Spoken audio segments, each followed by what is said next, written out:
The student loan. The student loan. But let me give you the impact of that student loan. One, if in your house there is no lawyer that has 10 years post-call service, or there is no lawyer that can stand in for you that has 10 years post-call service, automatically you're gone. You see, people don't understand the hold that America is having on the world economy. Take a look at the countries in the BRICS economic bloc, and the answers are inherent in their systems. Let's use China for example. Everything rises and falls on leadership. And that leadership must be very high on integrity. So in China, you steal 1 yuan, your head is chopped off, you are dead. Zero corruption. Solid. First. And if you look at these countries that have made some level of development, the integrity quotient is quite high in these countries. So the more you have integrity in your system, the more you are likely to develop. It's a no-brainer. Because you did the right things at the right time. So simple as that. That's on one hand. However, beyond this, talking about the practicality of applying integrity rightly. Again, let us look at China, let us look at India, let us look at Russia and Brazil. The first time Brazil became part of BRICS, or was identified as an emerging forceful economy, was under the socialist government of Lula da Silva, who interestingly has become president of Brazil again today, after many years. If you also look at China critically, you look at India, you look at Russia, there's a common denominator in their economic management system. And what is it? The state, or what you call the government, that is very high on integrity, is sitting on the driver's seat of the economy. What am I saying in essence?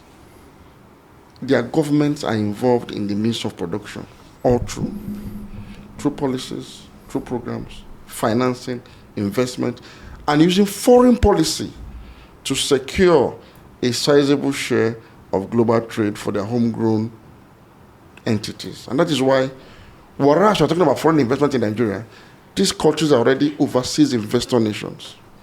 So if you look at Nigeria today, apart from Russia, all of these other countries have serious investment in Nigeria.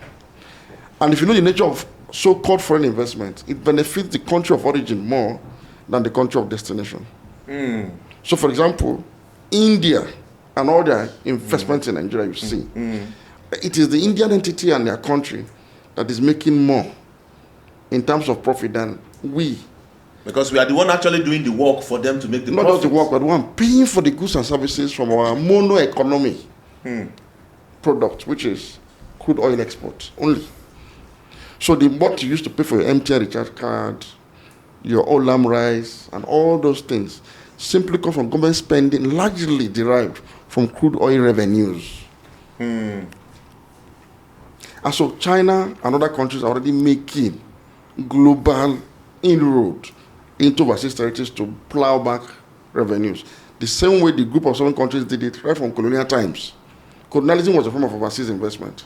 It was government doing business by coming to Africa to conquer you and subdue for Royal Niger Company, for Leventis and all that. And that is why, what's his name? Sorry, there's this comedian, Chris Rock. Chris Rock said they invested in slavery, like the royal family invested in slavery like they were investing in Shark Tank. It was a business. So what am I saying? Business, actually. Nigeria must change its economic philosophy. And I've held this position for a long time. You cannot say that government has no business in business and expect to develop and grow. It's not possible. That's why your governors are unproductive completely. They held economic summit from morning till night, from January to December, expecting somebody to just drop from the sky and help them develop their state. It's not possible. And let me say this, until we go back to this philosophy that we had in the 60s up until the 90s. Yes, people said government mismanaged businesses. I said yes. It was because of lack of integrity. So fix the integrity component of governance. And you discover that government can do this thing. And what I'm saying is not something new. Any country you've seen develop today, any, or that is developing rapidly, has an integrity-based government that's sitting on the driver's seat of the economy. Is it impossible in Nigeria? It is possible. It's very possible. It's very, very possible. Can I give you a quick instance? Hit me. Have you seen, for example, that you have a governor in Anambra today, Governor Soludo, one of Nigeria's best economists, somebody we look up to as one of our finest. He's been governor for probably 2 years now. And one of the things you see him do is that he's levied more taxes on Okada riders, on bus conductors, to raise revenue. And right now he's organizing a summit, bringing Anambra sons and daughters from wherever to come to Anambra, to come to Oka, and say they can invest in their state. I know that this will not yield any positive results. I know why. That was too direct. No, it cannot. The reason is because you start wondering, how can such a fine brain not be able to make any impact economically, practically in the state? The reason is, the operating system he's running on right now is faulty. And I ask a simple question. How did Anambra become prosperous before today? Simple. The colonial government built a jetty and a mini port in Onitsha to facilitate trade from the hinterland. That was the beginning of the rise of Onitsha as a commercial entity. Government built that, colonial government. And the Eastern Region government, under the leadership of M.I. Okpara, built Onitsha Main Market as a government entity. That market was built. And that market became the largest market in probably West Africa. And so it drew patronage from all over Nigeria and parts of West Africa into that enclave. So you want to supply towels to a hotel in Kano, you go to Onitsha to go and buy it in bulk. You want to build 5-story building in Akure, the tiles, the rod, the building materials, you go to Onitsha and buy it. So what you have is people are now taking their money to this economy, and these ones are steadily importing and distributing to the whole West African sub-region. So the wealth of that city grew. The question is, how come no governor, since the time Anambra was created till today, how come no governor of Anambra State has thought it wise to rebuild on the Shaman market, expand it, and now make it like a Dubai, where people now go for pleasurable shopping and not shopping for purpose of trade, so as to drive revenue, expand revenue base, and create wealth? How come nobody has thought it wise to transform Onitsha into a shopping delight? That people go to, you stay in a hotel, spend 1 week just to shop and see some monuments, and just the way we do in Dubai. How come nobody has thought it wise in that state? Well, let me scratch my head before I say this, but have you been to Owerri recently? No. Owerri is like that kind of place you are describing, because it has hotels, it has a lot of hospitality businesses. It's not like what he's saying. No. What is it? Now let me give. I was in Owerri last week. Yeah, I was in Owerri last week. What he is saying, let me give you an instance. The jalabia, the white jalabia, the Arabians wore, is being produced in China or Morocco. But if you go to China, you can buy it as cheap as possible. And then people will not look at it as the best quality. Up until the Chinese picked it up, or the Moroccans pick it up and take it to the Dubai market. To Dubai market. You go to the Dubai. So you know what they created? They created an open door policy where everything you bring, just bring it. Make sure if you're doing this thing, some certain percentage is owned by someone within this country, so that nothing can leave. But if you're taking your poo-poo, maybe you went to a place and poo-poo and pack it inside leather. Well, if you're taking it out, you pay. Right? So the difference from what you're saying in Owerri, Owerri created one thing for themselves. Everybody in Owerri, the biggest thing you do maybe to achieve you have arrived is to build a hotel. Right? So there is nothing that will take you to Owerri. Why should I just fly to Owerri, stay in the hotel? And just stay in the hotel. Why don't you stay there? So if you go to like now Dubai, like he's mentioning, some part of Dubai are largely for the Dubais. They are like, there's a World Trade Free Center where you will just trade everything you want freely. But when you get to a certain percentage, you will leave that place and come back to where the main competition is, so that other people will come back to this place and occupy it and also build to come. You get, if you have PhD, if they believe that you have knowledge, big knowledge, in a small, in one place. So let me not say small, in one place. So come come and build that knowledge you have in our country. We allowed you come. See, in fact, I might not want to say this. I schooled in the Arabian world. At some point, do you know what they were creating? I schooled in Oman. What they were creating was, Shebi, if you're a PhD holder, some people will say, oh, there is no women, I cannot drink, because this is a Muslim-dominated area. They created a place where you can do all these things. And more. To keep the revenue coming. The revenue coming. Simple. So this is, we've all agreed that this money is very important to every economy, irrespective of your religious bend, your ethnic understanding. Just to give you a last context, he mentioned China. Do you know what China was doing some couple of time to Nigeria?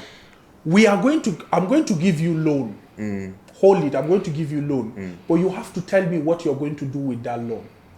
So you now tell me that you're going to buy bread, right? I will now tell you that this person produces bread within my system. The only prerequisite where I will give you loan is because you're going to buy bread from that. You get my point? Can see it on the streets. You get the traffic lights. Don't you see that?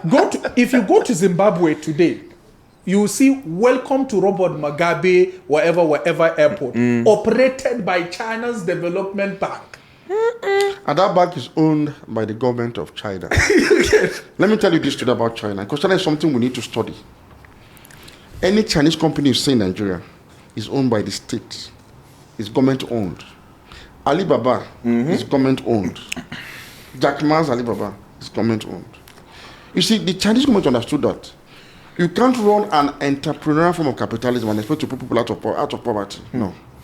So they adopted what is called state capitalism. And let me tell you the truth. Most countries of the world, including Germany, most of the European Union, actually operate socialist capitalism. That is where government is there as an investor, as an enabler, as a partner, for the purpose of wealth creation and distribution and upliftment of the standard of the people.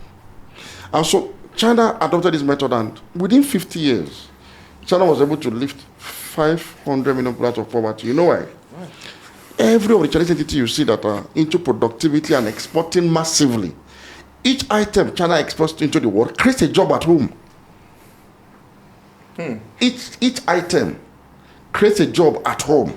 So the more they exported, the more they are creating jobs at home and pulling people out of poverty, thanks to your patronage, you that are not productive at all. Yes, that is it. If you are not productive, we will be. We have. Let me give you an instance with Abuja.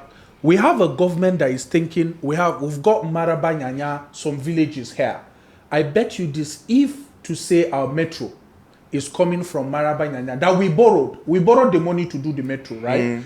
Instead of we putting it from Maraba Nyanya, pass through central area till Kubwa, bench it to Gwagwalada or Gwagwa and bring it back here. I bet you this over, let me not exaggerate, over 20,000 people will follow that. Guess what we did? We now built the rail from central area to the airport, from nowhere to nowhere. And then ever since it started running, right, it runs just twice. Yeah, so flights come in, drop, go. But it leaves, I think, at 1 and arrive at 1:30 or so and go back at 2 and come back at 2:30. That's all, right? Then we still have Kubwa. We still have other distance. So why don't we collect this loan, right? From 5:40, or let me say from 6, people are coming down from this axis. From maybe Maraba Nyanya axis and work. Do you know that people live in Kefi and work in Abuja? So you can literally live in Kaduna and work in Abuja if the system is running. And then if we can borrow and utilize it, but our own kind of scheme of borrowing is we borrow and invest it in somewhere that is not they're not say we no do one. They just do one thing. Because of lack of integrity. That's the thing. Imagine having that trend. If they like, people should not follow. How many areas I can mention? Kubo, Nyanya, before Maraba, before Masaka, what's the name of Ado one man village. So let's say every company, maybe Indomie or any other company, will paint the train. Will paint the train. That's everywhere advert. it passes. It's just advert. like that's the way it was on the El Rufai bus. Thank you. They will pay. I bet you this. We're running a project on health sector accountability and then vaccine equity and vaccine distribution. We're running it in Kenya, Malawi, Zimbabwe, and some other countries like that. When we went to some of these countries to say, okay, there are BRT buses or all these buses, we want to just put issues of go and take vaccine, save one, save all. That's all. If I tell you the amount we pay to put on those buses, right, is another thing. See, I don't want to, I always have this ideology. Please count 5 churches that you know, big churches that you know in Nigeria. And I'll tell you something.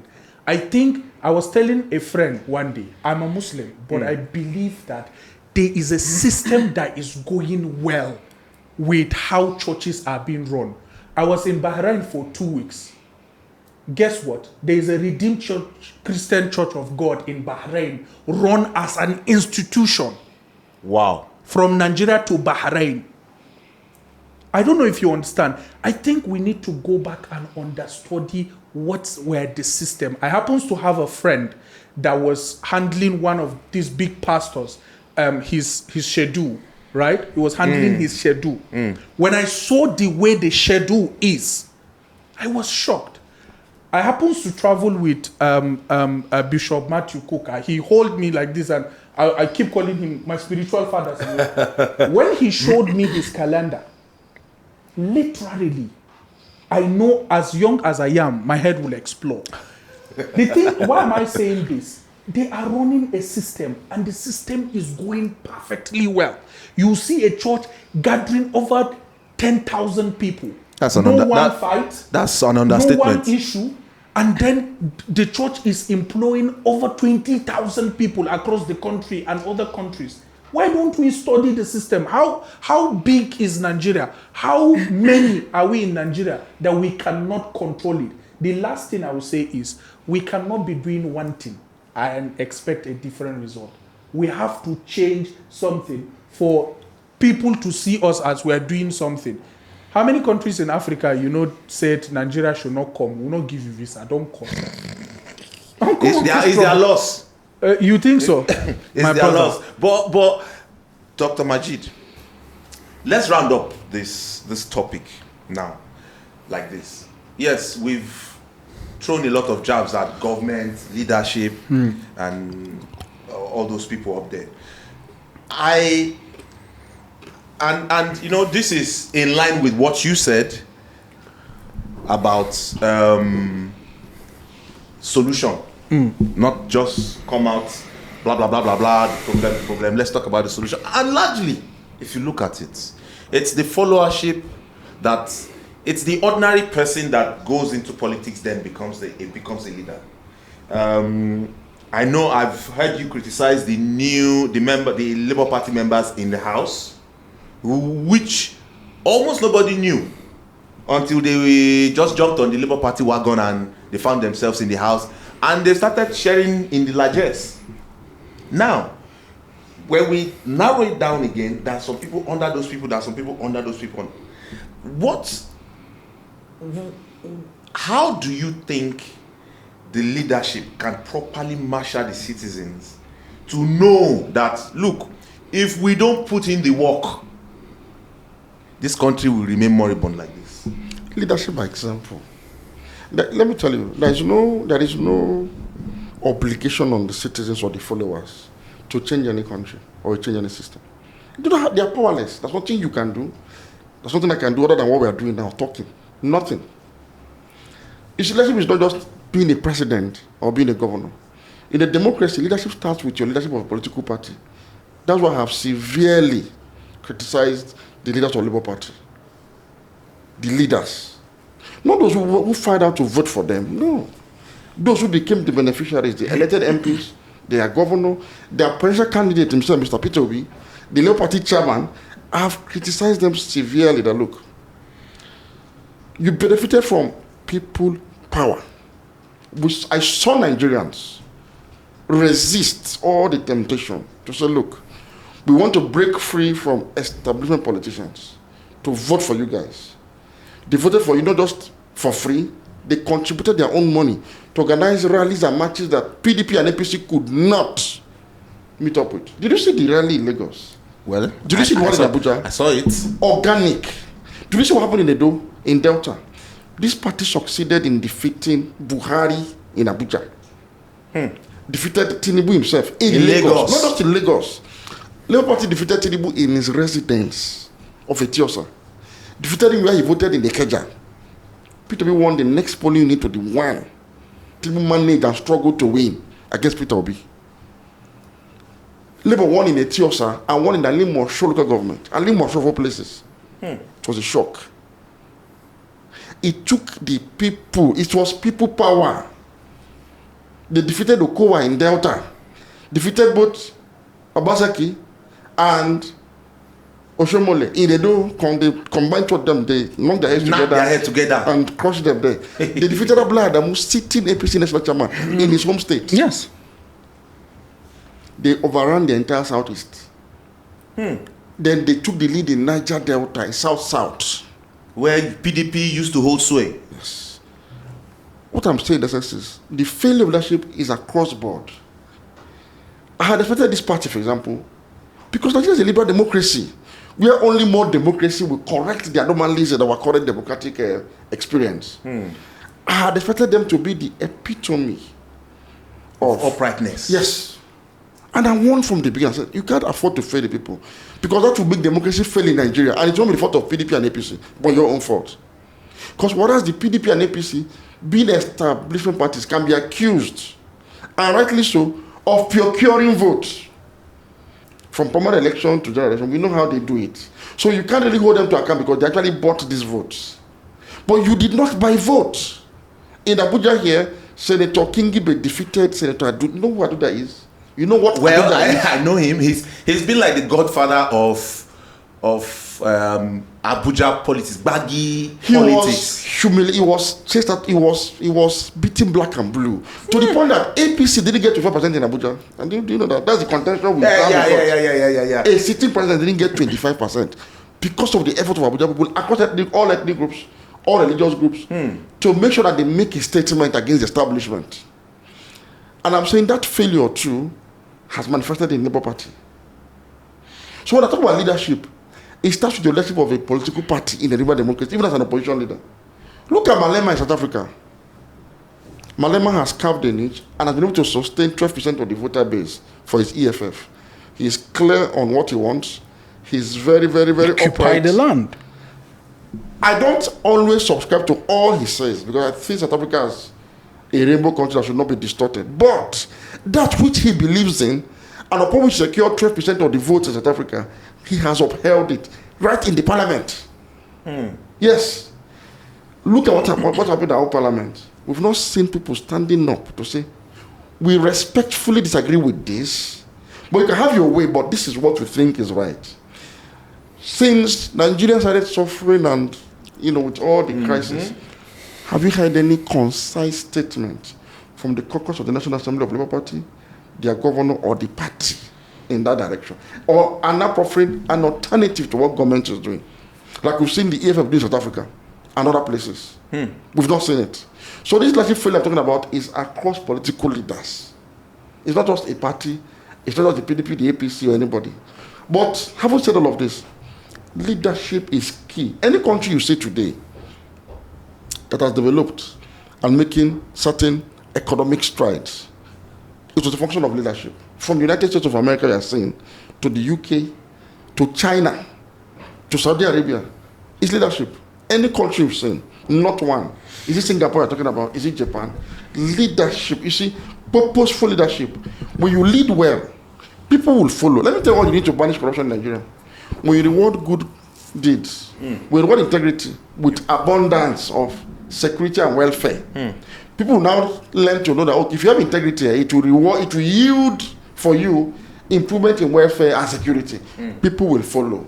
But when integrity is punished in Nigeria, you are a teacher in the village, for example. You are doing your teacher job. You are still being paid $10 minimum wage. And then suddenly, a thug in the area that's a retired criminal or a retired cultist is making chief of staff to the governor. And he arrives to the village with convoy. How do you convince your children not to follow this path and follow your own path? That's leadership. Because somebody appointed that person as chief of staff or commissioner or as DG or even as minister. And so he now becomes the cynosure of all as a center of attraction. And it now seems like he's in the right, he's doing the right thing, that's why he's getting those very, the community will give him chieftaincy. He becomes the big one in the community. So how do you explain to that teacher or his children to say, okay, follow this footpath? How can you follow that footpath to where? Even that will not allow you to follow his footpath. Daddy will tell you to better go and do the right thing, because we cannot continue like this. Say to where? That was how leadership destroyed the moral fabric in this country and put pressure on families through deprivation, so that the father can no longer call his daughter to say, where did you get this money from? Or his son, where did you get this money from? Knowing fully well that they don't have any gainful employment. It's no longer an issue to discuss. Once you bring it, they praise you as a good son or as a good daughter, irrespective of the source. It was leadership that created it.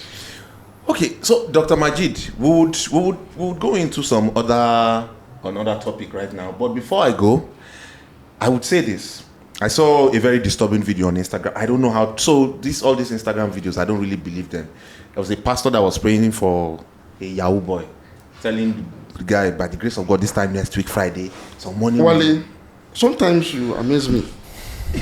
What if you the Yahoo boy that I praying for, and somebody who's in government who stole money and came to the same church and sat on the front seat? I mean, that's exactly what I want to say. You know, for us, for me, let's not close without, highlighting what we think will do the distance. To be honest with you, 98.8% of our problem, to make it right, is what Doctor said, leadership.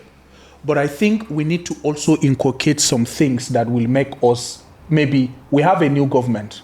Whether the government listen or they don't listen, we want them to listen. We've spoken. But we have to tell them. I try to highlight some things here. I was thinking around information communication technology integration in the entire sector. In the entire sector of our country. And another thing is the human capital development. Do you know that as a country in Nigeria, we don't have a HR policy? When you say HR policy, that's human resource. Oh, yes, we don't. Are we supposed to? I think it's just limited to just organizations, companies, and businesses. Is Nigeria not an organization? You get. So I think we need to also understand human capital development in all roundification. That is, be it look at our issues of employment, issues of debt service, issues of how people, welfare of people. Now, if they tell you any doctor you see in a public hospital, he has over 1,800 people on his head carrying, and his salary maybe is 70 or 80,000. No reason. That's why people go. So that we can stop the issues of JAPA and SAPA syndrome. And another thing is small and medium business, financial and technical support. I think we need to outgrow and we need to grow past palliative, to be honest, as a country. If I'm going to say drop my own 2 cents, palliative is something that government do to just say, hey, yeah, sorry, and they just move out. So no, it's not sorry. Let me tell you what they said. And maybe let me mince my words. Let me not say. They will not say, don't worry, we'll fuck you up. Go. To be honest, but that's it. You're giving me food today, and you will not give me tomorrow. No, but what do you expect me to do? I think you guys are also making this to look like it's what it's not. Who was giving this food? That's the point. Who the announcement? I didn't collect. I have never collected palliative before. You talked about social data. Yeah. Data integrity. When the COVID-19 pandemic broke out and the United States of America's government wanted to help citizens, even their citizens in Nigeria, those that were just born there and brought back here, received their paycheck. Because they have a data of all citizens, even the ones that are in Alaska, the ones that are in North Pole, South Pole, the ones that are dead or alive, the ones that are yet to be born, they have it. They have the number. So when they say you are giving palliatives to certain category of people, everybody in that category gets it. But you cannot give one poor man 1 cup of rice What happens to the remaining 4 people in that same category, in that same community? What qualifies this one for 1 cup of rice? And qualifies that one for 1 and mudu. disqualifies that other one. So what? So we don't. So it's something else. Let's just leave palliatives alone. Let government do the right thing. Yeah. And the last thing, is manufacturing sector development, and then agriculture and food security. I tried to put that in an article that I was writing some days ago, and then government encourage good exports out of the country, and then issues of minimal import in our country. And then the biggest thing is to align myself with what Doctor said on issues of leadership and trust. Because to be honest with you, sitting down here, I tell you what, if I tell you what I study and what I do, it will surprise you. But I always tell people that I am actually fighting poverty. Give me a government job today. A permanent secretary don't earn what I earn. So there is nothing that will take me to that system. Today, if my colleague is eating food, I will jump in and just collect that food and eat. I will not do it in the government sector. My dad used to work in a government place where he was appointed to be something else. Do you know that this man will enter the office and begin to pull his trouser? Because someone somewhere don't feel like he want him to be there. If he move out of that office, he'll be stable. Is that actually true? I've heard a lot of people say, if you do government work, you need to get so jobs. The struggle is intense for our limited resources. It's a mortal combat. Government has been converted to personal fiefdoms for self-service. It's like when you are in this establishment, you are there to reap maximally for yourself, your own section of the country and all that, with you as the biggest beneficiary. So that is the reason why somebody will attack or purport to have attacked somebody because of that seat. Because it's no longer about public service. Have you seen people fighting over who to sweep the street for free? That is what leadership actually is supposed to be. As president, as governor, it's like sweeping the street for free. So it's only passion and concern for common good that should motivate you enough to go and start sweeping the street for free. But in this case, it's not the case. Because doing good, I tell you, doing good doesn't pay. I know of someone that was a House of Assembly member in my street. My mom, I called my mom, said, this one was a member, but look at him. Look at him. Your shoe self is more than... I was like, wow. And then they said this guy was doing well. He was doing this. He did his job. The people did not allow him to go back. So if you do good now, immediately you leave power and then you became broke because that is what the system gives you. Automatically, the same people that maybe you were doing the something for, the same people that would join and say, maybe in Hausa, they'll say, you know, filmmaker. Anyway, that's the thing. Let's close on this point, but I'm going to end like this. So, guys, that was something I saw. I think it was it's an Indian news channel. So I know India landed on the moon recently, and some British journalists have been envious. They've been dropping some comments that sounds very. You know that this one about Bele, like our former colonies don't first us land for moon, and a commentator actually said it on TV that since Indian have started landing on the moon, UK should stop giving them aids.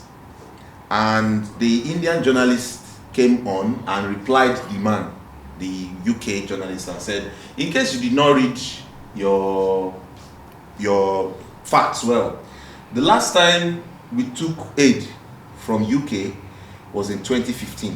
And since that time, we said, UK, we don't want your aid again. They said it live on TV. Can I actually sit down here and say that? No. Why will you say that? Who are you? You know why India can say that? India is one of the largest exporters of pharmaceuticals in the world. Pharmaceuticals, one of the largest in the world. During the COVID-19 pandemic, they blow. So, because they were manufacturing chloroquine for America. They were exporting chloroquine to America. Americans take a medical vacation to India. Look, they are export competitive. Look at the technology world now. Tell me one big company in the ICT that is not run by an Indian. India today is the leading country in steel development. Is it manufacturing? Name it. They are not fully there, but they are on a trajectory where they are in BRICS. They were identified, even before they identified themselves, as emerging economic powerhouses. That look, India. And India is still on that trajectory as we speak. So the question is, why will Nigeria not still depend on aid? What are you exporting? Nothing. What are you doing? Go and check how India became an export powerhouse. The government of India made strategic investments in key industries that could drive growth and support export competitiveness. All right.